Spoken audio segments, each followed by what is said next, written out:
Okay, I'm trying out this thing. I don't know what I'm doing, but I wanted to do something while I filmed this video, so I decided to pick up this thing and I'm gonna attempt to use it. I've never used it, but I want to talk about, yeah, I have no idea what the frick I'm doing.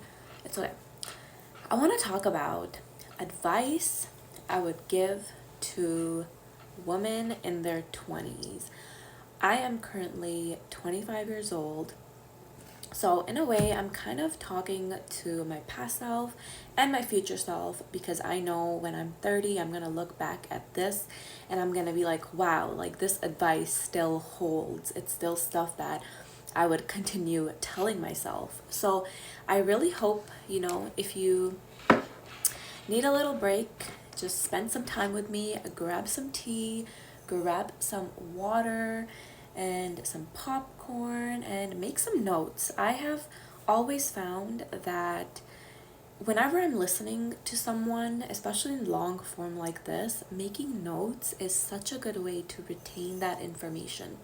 Sorry guys, I have no idea what I'm doing with this. The first thing I have for you guys, the first tip I would give to women in their 20s, and I actually pulled out a card this morning. So I have this little deck and every day I pull out a card from it, and what I got today was exactly what I would share as my first advice or my first piece of my first piece of advice to you guys. And what it says is, I can do less and attract more.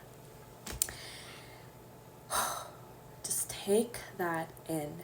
I can do less and attract more. Do you know how powerful that is? Just admitting to yourself that you do not have to do the most 24/7 as women. And yeah, this is advice I would give to women. So if you are a man watching, keep watching. Thank you for being here. Thank you for listening. We are usually more in our feminine energy, and feminine energy just flows. There is no forcing anything. So this card really relates to that because just like feminine energy, it doesn't have to do anything. It's just there. It's existing. It's in flow all the time.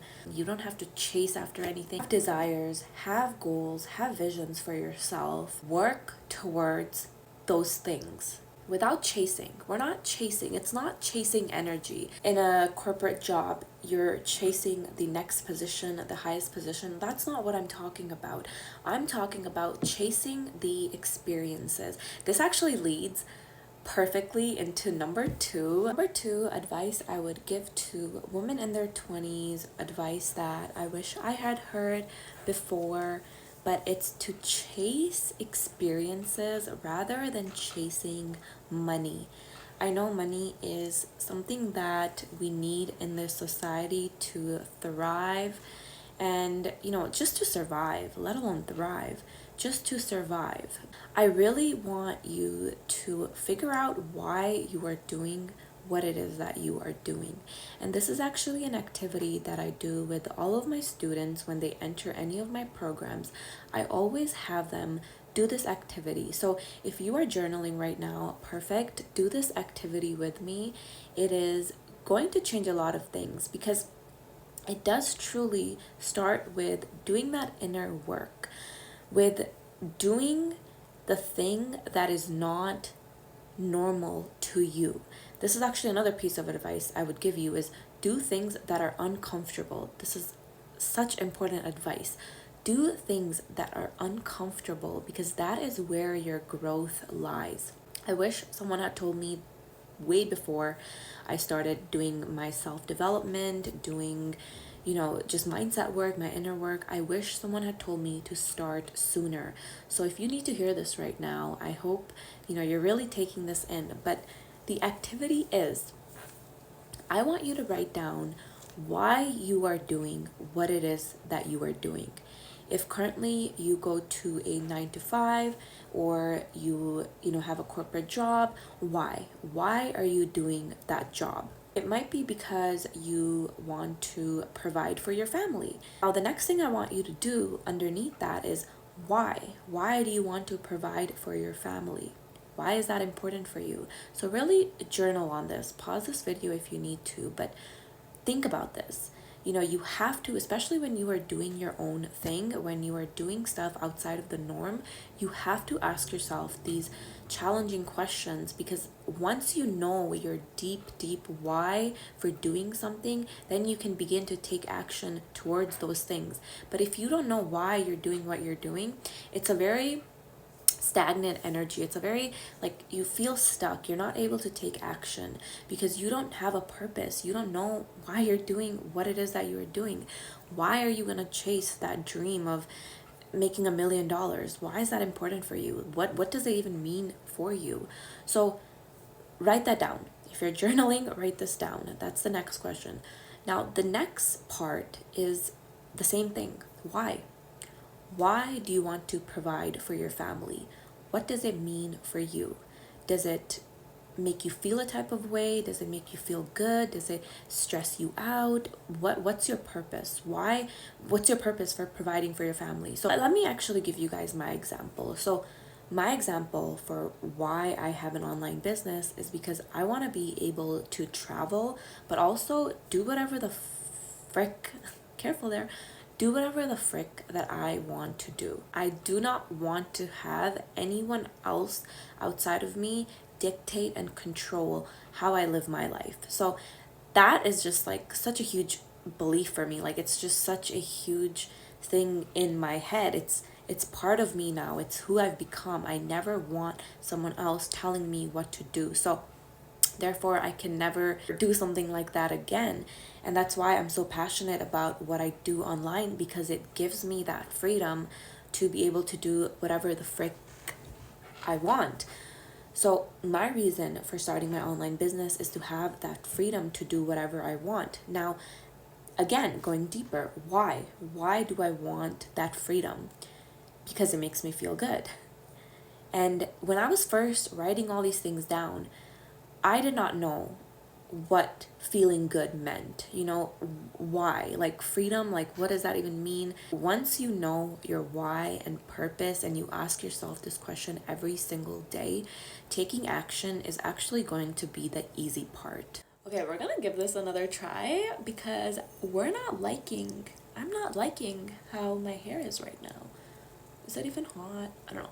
Chasing experiences is actually the whole reason why I took myself to Bali in the first place. So last year, or in 2022, in 2022, I went on a 6-month long trip to Southeast Asia. So I was actually in Bali for most of it. I was in Bali for 6 months. And for me to go there, I was not chasing a number amount.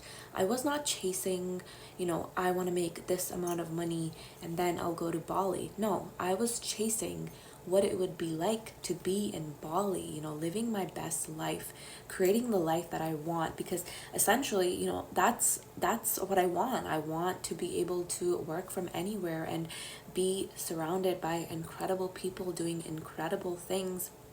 So I kind of just chose Bali as my, as my place for that. But Thailand was also another really amazing place. I was there for about 2 weeks. I am looking to go back very soon. Chasing that experience is worth so much more than chasing a number amount. And this was just the reality that I had to accept, that it's okay for me to chase experiences, because once you know your why, if you did that activity, you're going to realize, and this might be, this might be a selfish thing, but it all comes down to how we want to feel. If you're really honest with yourself, you can only pour into other people if you yourself are feeling amazing. If I'm not feeling amazing, I know that the people around me are not feeling amazing, because I know that my energy is contagious. I know that if I want to be around incredible people, I need to be that amazing person myself. And that's not, me saying I need to be, doing all of these things to be an amazing person. It's I need to be doing what makes me happy and what makes me excited, because when I'm excited, I know that that's when my energy is contagious, and that's when I'm able to pour into other people around me. But if I'm exhausted, if I'm stressed out, if I'm not doing what I want to do, I don't even want to be around anyone. Like, I just want to stay in my room. And for me to really get clear on that, I had to ask myself these questions, like, why am I doing what I'm doing? So like I was saying, it is gonna be a selfish thing. You might have to put how you feel before how someone else feels, and this can be a scary thing, especially if you have a family, if you look after someone. We want to take their feelings into consideration, but sometimes all you can do is just look after yourself. As long as they're also doing the work, like, there isn't much you can do to change how they're feeling. Your energy is the most pure, your energy is the most contagious when you are doing what you love. Have a ritual or a routine for yourself that takes you out of that stressful phase of this life experience.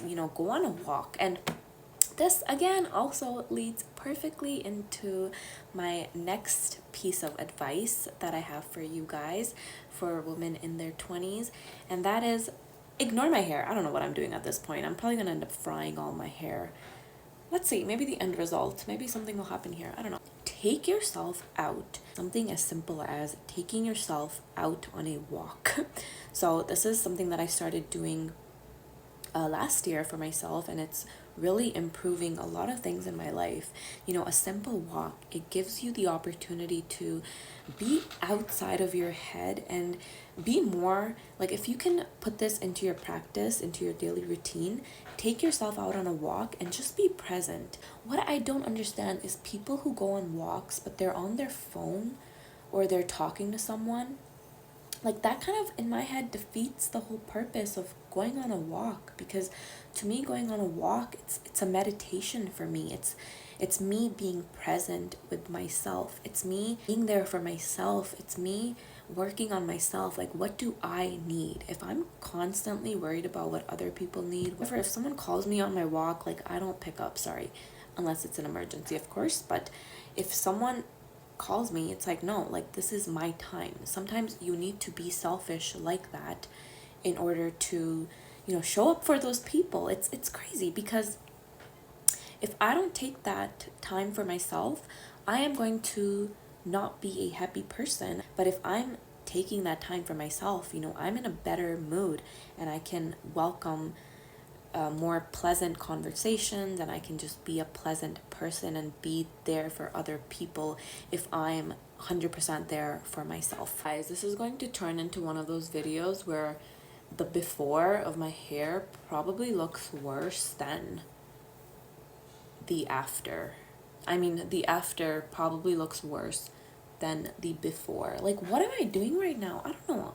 I feel like I'm doing something, but I'm not at the same time. Let's talk about the next piece of advice that I have. And this one is actually, for me, it was the most important thing that I had to do. It has to do with healing your relationship with your family.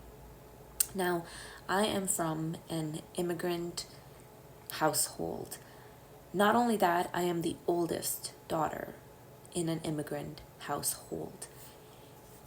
The stress, the chaos, the expectations, let alone anything else, the expectations will weigh you down more than anything. So if you are the eldest daughter in an immigrant household, I feel your pain. I know what that's like, but this is honestly just, it's a tough world we live in. So this is just advice for anyone. Please take the time to heal the relationships with your family. Not just your family, but your close friends, your partner. Heal those relationships. And if you don't have any sort of relationship, when I say heal, that also means letting go. So if you are in a toxic family environment and you have the funds to move out, consider that as an option. This is actually why I think I crave travel so much, because I want to take myself out of the environment so that I can view it from an outsider's perspective.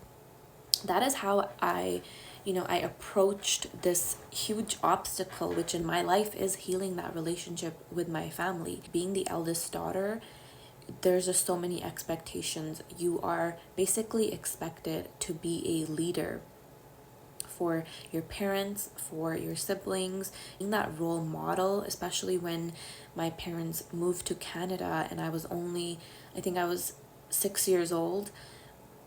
There was already such a huge responsibility on me to lead, and that can be very toxic. It can leave a lot of, I don't want to say trauma. I feel like that word is just misused. I don't know if I'm saying the right things right now, but I feel like that word is just, that's not how I want to describe it, but that might just be the right word. It does leave trauma, and that's why there are things like therapy and talking to people, watching content like this, doing your inner work. That is what's helped me the most. But I could only do that inner work when I took myself out of this environment. When I went to Bali for 6 months, that was an experiment for myself, because I wanted to heal my relationship with myself. I knew that I had to heal that with myself first before I could try and heal anything else. Taking myself on a trip, I'm not saying, again, if you don't have the funds, I'm not saying to book a trip, but this might be your sign. If you can do it, I believe in you. I did not have the funds either. I had a few savings, but definitely not enough to keep me sustained for 6 months. It was kind of just going with the flow. This was the mindset I had to adopt, that I can do less and attract more.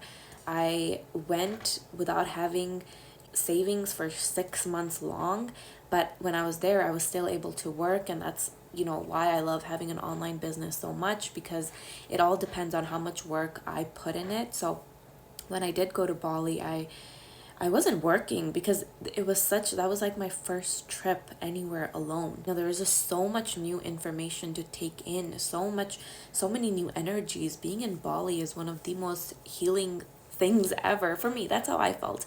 I also went at a time when the island was pretty quiet, because it was, we'll get into that in another videos. I think I'll make a video on why I chose to go to Bali and what it did for me, how it healed my relationship.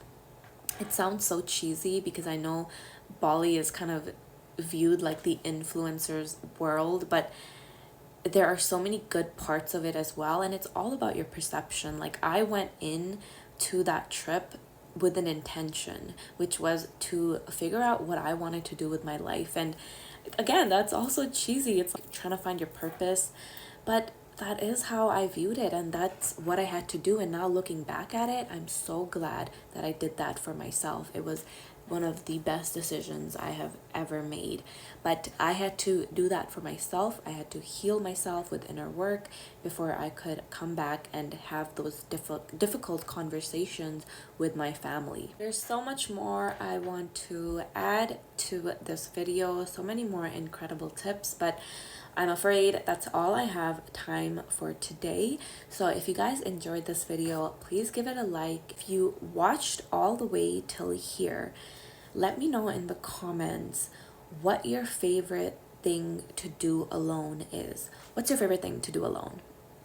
For me is definitely going on my walks, and recently I started doing hot yoga again. So that's just another part of my self-care, my ritual, my thing that I do for myself to make myself happy.